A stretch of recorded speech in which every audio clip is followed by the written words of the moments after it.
There are few things a girl remembers with clarity her entire life. For me, one of them was the feel of my mother's hand holding mine the night before her final surgery. Her skin, thin and papery, trembled as she reached for the small velvet box on the table beside her. "Don't open it now," she said, eyes watery and far away. "It's meant for the one who loves with both caution and fire.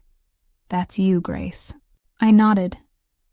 Not because I understood, but because it felt like a goodbye wrapped in a prophecy. I was 25 when she died. I never opened that box. I didn't need to. I knew what was inside. My mother had told me since I was 16 that the ring she wore, the one passed down through 3 generations of women in our family, would be mine one day.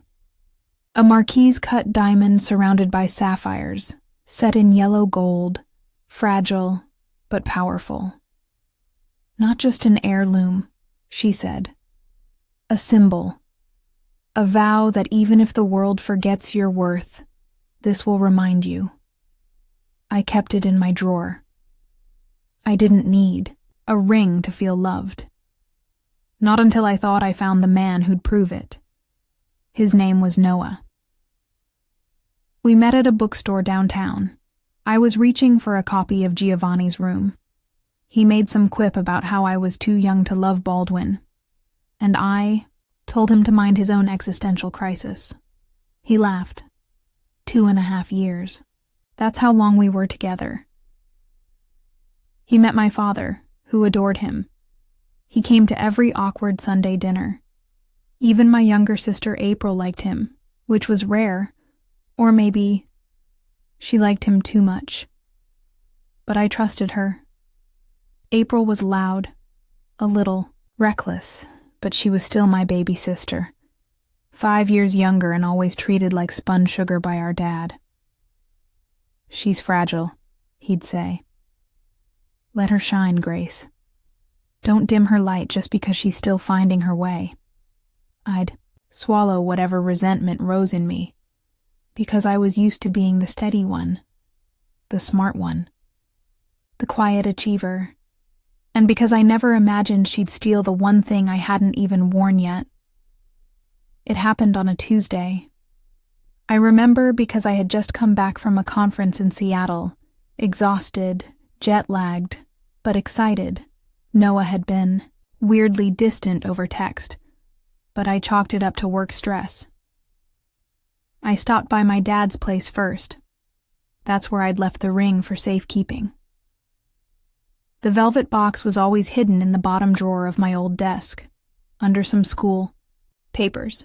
No one touched my things there, except this time, it was gone. My fingers scraped the wood as I fumbled through the empty space, disbelief fogging my mind. Gone. I called my dad. He sounded confused. "Maybe you moved it, Gracie?" "No, I didn't. I left it there." He sighed, the kind of sigh that makes your stomach turn. "Maybe April borrowed it. She mentioned something about Mom's jewelry last week." I froze. "Why?" "She didn't say. Just got a little nostalgic, you know. You know how she is." I hung up without replying. My heart already knew something was wrong. The next day, it all shattered. Got a photo from Mia, my best friend who worked in PR and somehow knew everything before it happened. What the actual hell? It was a picture of April, beaming, holding out her hand. On it, the ring. My mother's ring. The caption was worse. She said, "Yes, so excited to spend forever with the man who changed everything for me." Engaged. Blessed. Finally. My vision blurred, because standing next to her in the photo was Noah, his arm wrapped tightly around her waist, kissing her temple like it had never belonged to someone else. I stared at the photo for a long time before I let myself breathe. Even when I blinked, it didn't go away. April's wide, polished smile, the same half-tilt of her head she used in all her selfies. Noah, my Noah, standing beside her, as if they were the story from the start, as if I had been a footnote in my own life. The ring sparkled on her hand like it belonged there. But it didn't. It had been mine, in the truest sense. Not because of property, not because of promises, because it was given to me by someone who understood the depth of love, because my mother believed I would guard something sacred. I guess she never expected betrayal would come wearing my sister's face. The worst part? No one called me, no apology, no explanation. Not from April, not from Noah, not even from my father, who always claimed to hate drama. It was Mia who drove over that night. She didn't even knock, just let herself in and brought cheap Chinese, food and a bottle of red I couldn't stomach. She found me on the floor of my apartment, still in the clothes I wore on the flight back, staring at the same photo like if I looked hard enough, the truth would rewrite itself. "You're shaking," she said quietly. "I haven't eaten," I mumbled. "You haven't blinked." I looked up. "Did you know?" She didn't answer right away. That pause was enough. I stood. "You knew." "Not like this," Mia said, voice cracking. "I heard rumors. A few weeks ago I saw April and Noah together at that rooftop place on 5th. I thought maybe it was just coffee. Or they were planning a surprise for you, or... God, Grace, I wanted to believe that." I swallowed hard, my hands curling into fists. "She used my mother's ring, Mia. She used you." I didn't sleep that night. I lay awake, remembering every stupid detail I could about the last time I saw Noah. How he hesitated when I kissed him goodbye at the airport. How he barely responded to my messages while I was gone. How April had accidentally called me the night before I flew back, only to quickly hang up and text that it was a butt dial. I should have known then. But when you grow up with betrayal dressed as attention, you learn not to trust the voice in your head that says something is wrong. You tell yourself, she didn't mean to. He wouldn't do that to me. They're family. They love me. Lies feel easier than loss. The next day, I drove to my father's house. I didn't text first. I didn't ask. I walked through the front door like I had every Sunday since Mom died. But this time, the walls felt cold. Her photos, cropped and framed, looked down at me like even they were tired of being silent. Dad was in the kitchen, pouring himself coffee. He turned when he saw me. "Grace, hey, I wasn't expecting you. I didn't say hello. Did you?" "No?" I asked, voice steady. His eyes shifted. Not guilty, just tired. "No what?" "Don't play stupid," I snapped. "April, the ring, Noah, all of it." He set his cup down slowly, like time might stretch enough to save him. "She told me last week," he finally said. "She came to me crying. Said she fell in love with him by accident. That they didn't mean for it to happen, but it did." My mouth went dry. "She stole him, Dad. She said you and Noah were on a break." I nearly laughed. "A break?" "No." He kissed me 3 days before she posted that photo. He had no reply. I scanned the room for Mom's portrait. "She gave that ring to me," I said. You were there." "I remember," he said quietly. "So why did you let her take it?" He didn't look at me. "April said she needed something, to feel close to your mother. She said it was her way of keeping her memory alive." I felt something rupture inside me. "She never even wore Mom's sweaters," I said, shaking. "She wouldn't even help clean out her room. She called it too depressing. But now she wants to wear her ring at my expense."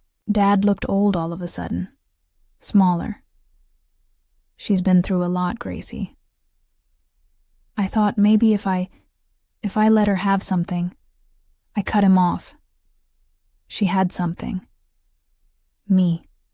He flinched, but I didn't let him speak again. I turned and walked out, because I knew then I had no one left in that house, not even the memory of my mother. I didn't message April. I didn't comment. Didn't post. Didn't rage. Instead, I made a plan, because they wanted to write me out of the story. But I was done being the footnote. If they wanted a picture-perfect fairy tale, fine. I'd let them write it. And then I'd burn the last page. The first time Noah told me he loved me, he said it like a confession. It was late. Rain on the windows. We were curled on my couch, still half laughing from a movie we didn't finish. And then he looked at me, like something had been aching behind his ribs for days, and whispered, "I think I'm in love with you." I remember how my heart leapt, how I forgot to blink, how I told myself he sees me. He chose me. What a fool I was. Because it wasn't love. Not really. It was a transaction. And somewhere between the quiet months and louder silences, he'd decided I was the trial run before the main act. I didn't go online for 3 days. Didn't want to see the comments, the congratulations, the fake happy captions about fate and timing and finally getting it right. But I knew people were talking. Mia texted me screenshots of a few close friends messaging things like, "Wait, wasn't Grace with him like 5 seconds ago? This is so shady, right? Did you know she was seeing him behind your back?" And the worst one, I heard her dad knew. Guess they always liked April better. That one stung more than it should have. Because it felt true. Because maybe, deep down, I always knew I was the placeholder daughter. The one who stayed out of trouble, followed the rules, kept her voice even while April broke things and got sympathy for the mess. On Friday, I got a call from an unknown number. I almost didn't answer. But something in me said, "Pick up." "Hello?" A beat of silence, then a low voice. Familiar. "Grace." It was Noah. I sat up. "Why are you calling me?" He exhaled sharply. I wanted to talk. I didn't know how else. Try not betraying me next time. That might help." He was quiet.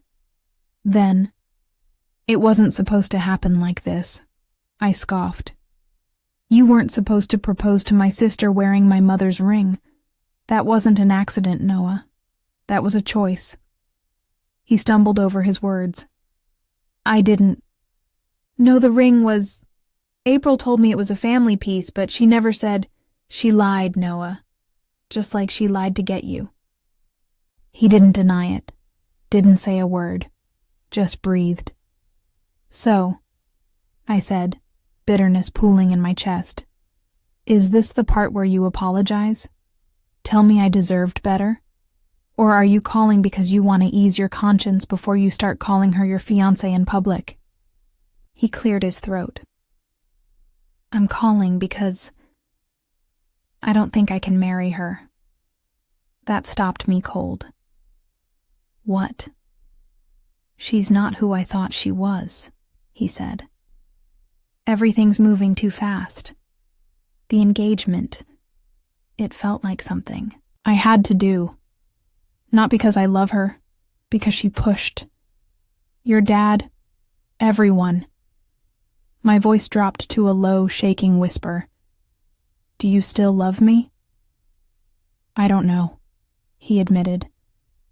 I think I never stopped. I laughed, not because it was funny, but because it was pathetic. You don't get to come back, I said. You don't get to say I don't know after lighting a match and walking away. I didn't mean to hurt you, but you did. Silence. Again, longer this time.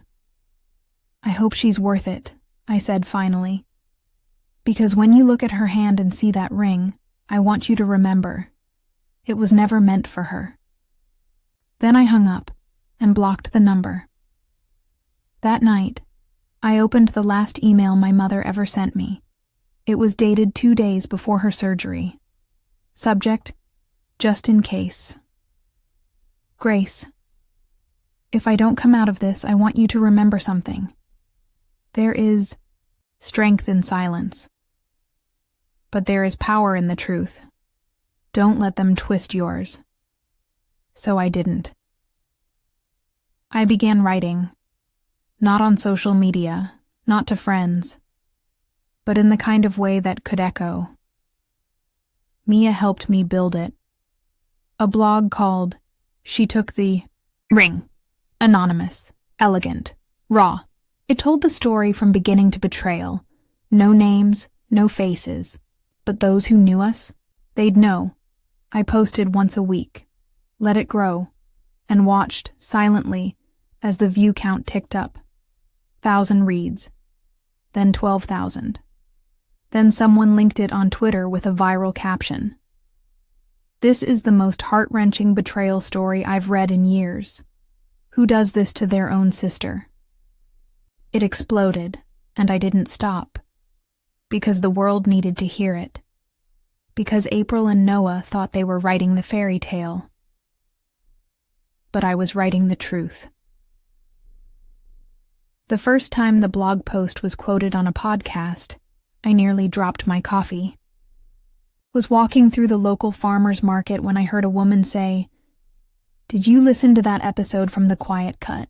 That anonymous blogger whose sister stole her fiancé and their mom's heirloom ring?" She Took the Ring was no longer just a blog title. It was a movement. People were dissecting it on Reddit, analyzing the timeline on TikTok, stitching videos with theories and speculation. And even though I never named names, anyone in our circle who had ever seen April's left hand, or remembered I used to date Noah, knew. They just didn't know what I would do next. Not yet. It wasn't hard to find out about the wedding. April made sure of that. She had a Pinterest, board for it, a joint Instagram account, even a hashtag, Noah and April finally subtle, right? I watched silently as the photos started rolling in. Engagement brunches, dress fittings, cake samplings. Each one was curated to perfection. Her face filtered into bridal glow. Noah smiling like the guilt had finally burned itself out. But no matter how much they filtered the captions, they couldn't filter the history. And I had more than enough of it. 3 weeks later, an invitation arrived. White envelope, gold script, a blush pink wax seal. Grace Holloway. You are cordially invited to the wedding of April Holloway and Noah Carter, as if they were granting me the honor of witnessing my own erasure. My first instinct was to tear it up, but instead, I placed it gently in the drawer beside my mother's journal, the one April had never read, because it made her sad. I let it sit there, like evidence, like kindling. Mia came over that night with 2 bottles of wine and a folder in her hand. "What's that?" I asked. "A plan," she said. "If you're ready." I opened the folder. Inside, screenshots, emails, timelines, old voicemails, receipts. Things we'd slowly collected over the last month. A full timeline of the betrayal. Everything from the weekend April accidentally ran into Noah at a gallery, to the night she called me sobbing over feeling so alone while texting him under the table. Even the receipt from the jeweler where she got the ring resized before the breakup. My mother's ring. My mother's story. Now my weapon. Grace, Mia said, looking serious now. We don't have to go nuclear. We could walk away. Let them think they won. Start fresh somewhere else. But she already knew my answer. I smiled faintly. She wants a perfect wedding, I said. She forgot I used to plan events before I went corporate. I know exactly how to ruin one.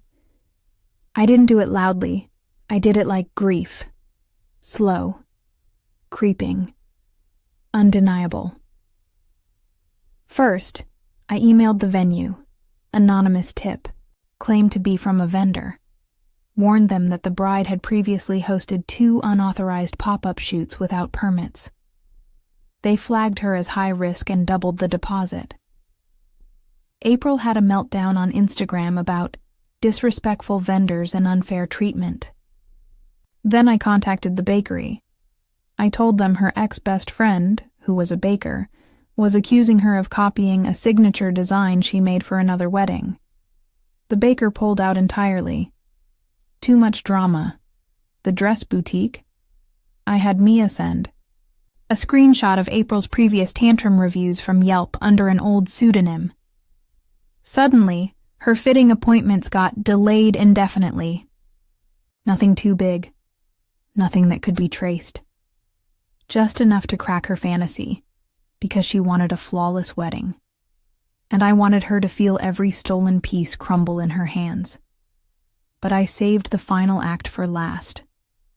The guest list. I still had access to the planning software she used. She'd let me help set it up a year ago, back when I was still the favorite sister, and she needed tech help. One night, I logged in, and I added a name. Not mine. Our mother's, Margaret Holloway. RSVP. Accepted. I clicked save, no fanfare. Just the ghost of someone they buried showing up to say, I remember. The morning of her bridal shower, April posted a photo in silk-white pajamas, surrounded by peonies, overpriced charcuterie boards, and a balloon arch that spelled bride-to-be. The caption read, I'm so grateful to be surrounded by love. Can't wait to become Mrs. Carter. Mom would be proud. I stared at the screen. Mom would be proud? Of this? Of the daughter who snatched a ring from her sister's drawer and a man from her bed? Of the girl who turned grief into glitter and betrayal into a brunch aesthetic? No. Mom wouldn't have smiled at any of this, and that's when I knew it wasn't about revenge anymore. It was about truth. There was one last thing I hadn't done, something I'd avoided because part of me still hoped, foolishly, that she'd come clean, that she'd admit it, apologize, return the ring. But April never confessed. She posted, she curated, she played victim to a story only she believed. So I opened the email, the one I'd been saving. It was from our mother's attorney, dated 3 weeks after her funeral. It had one attachment. A scanned letter, handwritten by Mom, sealed and labeled, for Grace, if there's ever a dispute about the ring. I hadn't opened it because I didn't think I'd need to. But now it was my scalpel. The letter read, Grace, if this is being read, something has gone very wrong. You know the ring is yours. It was promised to you when you were 16, and you understood love better than some adults do at 40. Your sister may struggle to love without need, but you love with presence. Don't let anyone take what's yours, especially not her. If she tries, use this letter however you must. I trust you. I love you. Mom, it felt like my breath caught in my chest. I held the letter to my lips and whispered, I missed you. Then I got to work. I posted it on the blog. Not her name, not the wedding, just the letter.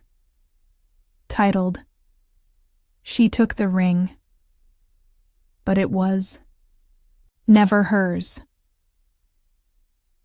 The photo of the letter was grainy but legible, in our mother's distinct cursive. Below it I wrote, I kept this letter quiet out of love, but silence becomes permission, and I never gave it. This ring wasn't about wealth. It wasn't about status. It was a vow between a mother and her daughter, and it was taken. This post is for anyone who's ever had their story stolen. You're allowed to speak. I didn't tag anyone. I didn't have to. By that evening, the post had been shared 80,000 times. The next day, Mia texted me from the bridal shower. She's spiraling. Someone showed her the post. She recognized the handwriting. She's saying you forged it. Noah hasn't spoken a word. I replied only once. I have the original. Sealed. Witnessed by a lawyer. Let her try.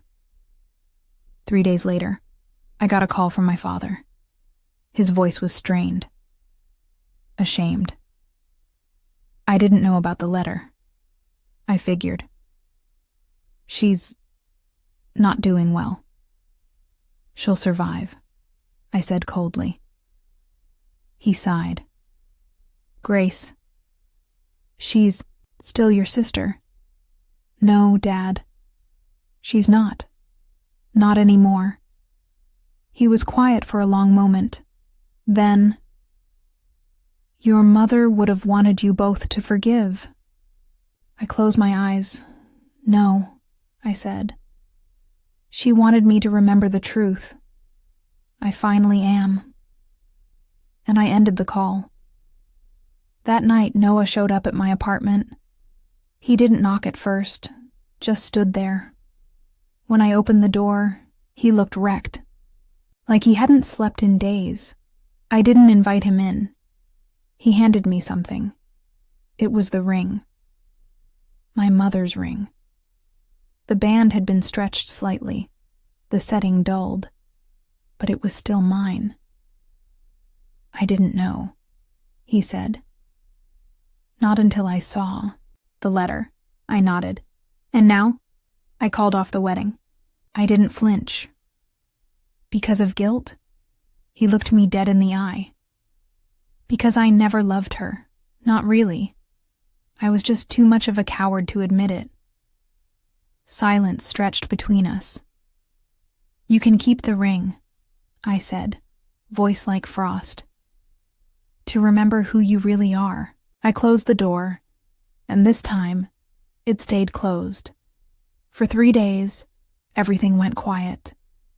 No new posts, no smug captions, no filtered stories of flower arrangements or champagne toasts. April disappeared from the feed like a fallen influencer too, ashamed to face the comment section. But I knew her better than that. She wouldn't stay silent forever. April thrived on attention. Praise was her oxygen. And weddings? Weddings were her altar. So when the silence broke, it didn't come in the form of an apology. It came as an announcement. Due to unforeseen circumstances, our original venue is no longer available. But the wedding will go on. It always will. Unbreakable. Bride still rising. Unbreakable? No. Just unrepentant. She hadn't canceled the wedding. She just removed Noah from it. Rumors were swirling already. She was keeping the date, the guest list, even the dress, now calling. It a celebration of independence. A wedding without a groom. A party to honor herself. It was absurd. It was so her. And I wasn't going to stop her. Not yet. I don't get it, Mia said when I told her. She's humiliated, I explained. But she refuses to lose, so she's rewriting the narrative. Mia blinked. She's throwing a wedding for herself? She's calling it a self-marriage. Mia dropped her fork. You're kidding. I wish I was. I slid a photo across the table, an Instagram story showing April in front of a mirror, trying on a new white jumpsuit with the words, "Bride to me," stitched into the back. Mia covered her face. This is next-level delusional. She wants the spotlight, I said. Let her have it. A pause. You're not going to stop her? I looked up. No, I said softly. I'm going to attend. I didn't RSVP. I didn't need to. I knew she wouldn't uninvite me. She needed me there. Even if she hated me, even if I'd ruined her carefully constructed illusion, she still needed to be seen through my eyes. To prove, maybe just to herself, that she wasn't broken, that she still won, that she could turn betrayal into bridal bliss and come out draped in silk and sparkle. So I picked a dress. Nothing dramatic, just simple navy satin. Elegance with quiet vengeance. And I wore Mom's ring on a chain around my neck. The day of the wedding that wasn't. The venue was barely half full. Some guests had dropped out. Some came out of morbid curiosity. But it still had everything a proper wedding might. Candles, floral centerpieces, a small band playing instrumentals. A giant arch at the altar. Champagne and glass towers. Except there was no groom. Just April. Standing at the front of the room in a designer gown, holding a single rose like a bridal bouquet, smiling with every ounce of forced serenity. The photographer circled her like paparazzi. The music swelled, and she began to speak. I've learned something powerful, she said into the mic, voice trembling just enough to seem sincere. I've learned that love doesn't have to come from someone else to be real. That commitment begins within. Polite claps, tight smiles. She looked radiant. If you didn't know the story, you might have even believed her. But I wasn't clapping, and she saw that. After the toast, she found me by the hallway near the restrooms. Why did you come? She asked, voice sharp. You invited me. No, I didn't. You did when you posted it publicly, I said. You wanted me to see this. You wanted everyone to see this. She didn't deny it. She folded her arms, glaring. You got what you wanted. You humiliated me. You made me a trending topic for all the wrong reasons. No, I said. You did that. I just stopped lying for you. Her lip curled. You always thought you were better than me. No, I said. I hoped you'd be better than this. April stepped closer. You think you've won? Don't you? I think, I said, that you married a mirror and expected it to love you back. She went pale. I leaned in just slightly, lowering my voice. I didn't come to fight, April. I came to forgive. Her eyes widened. Not for you, I added. For me, because holding on to what you did was making me smaller, and I'm done being small. I turned to walk away, but just before I did, I looked back. Oh, and the ring? I touched the chain around my neck, where it rested like a truth no one could steal. It's home again. That night I posted the final blog entry. She married the mirror, but I married the truth. It went viral within hours, but I didn't check the numbers. I didn't care. I was too busy finally sleeping. Not out of exhaustion, but peace.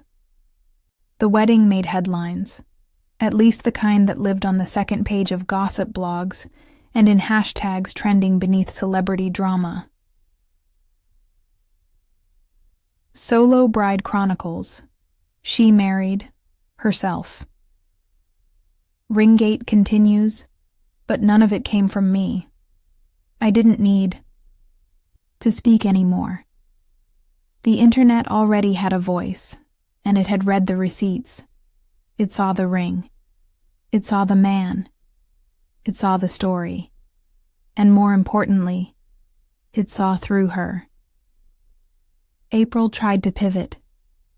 She made a video the week after the event, all soft lighting and fake tears. I've learned a lot. This wasn't about anyone else. It was about healing, about empowering myself. People will twist the narrative, but I know my truth. But no one bought it. The comments told the real story. Healing? Girl, you stole your sister's man and her heirloom. You didn't marry yourself, you married the lie. Still waiting for you to say sorry to Grace. Some were cruel. Some too far. But I didn't jump in to defend her. Not anymore. Because I was done holding umbrellas for people who set fire to my house. Mia called a week later, half laughing, half shocked. "You're not gonna believe this," she said. "Try. Me." She reached out to the publisher who owns that blog collection you love. She pitched a memoir. I paused. A what? Yep. She's calling it The Bride Who Chose Herself. Wants to rebrand as some kind of empowerment guru. I leaned back, letting the absurdity sink in. She doesn't want to heal, I said. She wants applause. Exactly. I opened my laptop, typed a message I hadn't planned to write. But I knew now that stories, like rings, needed to be guarded. To editor rolandpress.com. Subject, story ownership inquiry. The Bride Who Chose Herself. Hi, I'm writing regarding a pitch you may have recently received from a woman named April Holloway. I have reason to believe her proposal contains material that originated from my personal experience. Material I documented in a viral blog called She Took the Ring, with over 2.7 million views. I hold dated legal documentation, a notarized letter from my late mother, which is part of the public record, and supporting evidence of the events outlined. Please advise on how you handle submission disputes and misappropriation of personal narratives. Best, Grace Holloway. I didn't wait for their reply. I didn't need to. I had everything I needed already. The letter, the blog, the voice, the truth, and truth doesn't need to scream to be heard. It just needs to outlast the tiny weeks passed. April's attempts at influencer redemption fizzled. The blog kept growing, quietly, organically. Teachers assigned it to writing students. A podcast invited me on for an anonymous interview. I said no. Not because I was scared, but because I was already writing something else. My own book, not about April, or Noah, or even the ring, but about women who lose everything and build better from the wreckage. Because I'd found something in all the ruin, not just clarity, not just peace. I'd found myself. And this time, I wasn't anyone's backup story. I was the one holding the pen. Spring came slowly that year. The kind of spring where the trees bloomed late and the air still carried the bitterness of winter in its breath. But it felt different this time. I wasn't waiting for anything to thaw anymore. No one to come back. No apology that never arrived. No justice served on a silver platter. I had already taken it, and I had already let it go. The final letter wasn't meant to be sent. It was something I wrote in a late-night moment, long after the blog was archived and the press had stopped calling. Letter to her, to April. I sealed it and put it in a drawer, assuming it would sit there forever. Like the ache of a childhood memory that only you remember clearly. But then I saw her at the cemetery. It was April 2nd, Mom's birthday. I hadn't planned to go, but something pulled me. I arrived with a single bouquet of violets, Mom's favorite, and there she was. April, sitting on the stone bench across from the grave. Pale, smaller than I remembered. Not dressed for Instagram. Just alone. She didn't see me at first. I watched as she laid down a white gardenia, then sat there, unmoving. Her hands clasped, her eyes red. For the first time in over a year, she looked like someone who had nothing left to prove. When she finally noticed me, she didn't flinch. Didn't stand. She just nodded once. It wasn't peace, but it wasn't war either, and that was enough. I walked up slowly, knelt beside the grave, and placed the violets down. Then, without a word, I took the envelope from my coat pocket and handed it to her. Her fingers brushed mine. She didn't ask what it was. I didn't stay to explain. She opened it 3 days later. No, because she sent me a message. Just 4 words. I read the letter and nothing else. But she never denied anything again. No more podcasts, no memoirs, no reinvention tour. Just silence. The kind that sounds like growth or shame, or maybe both. Moved 6 months later, not out of spite. Not to run, just to begin. I rented a quiet studio in Portland, got a job teaching writing at a local college. I joined a hiking group, adopted a dog named Baldwin, and I finished the manuscript. Title: The Ring Was Never Hers. It was published by a small press. Nothing flashy, no TV deal, no viral campaign. But it found its readers. Women wrote to me from all over. Daughters, sisters, partners, even mothers. Some had been betrayed. Some had betrayed others. All of them wanted to feel seen. One night, I got a message from Mia. She sent a photo.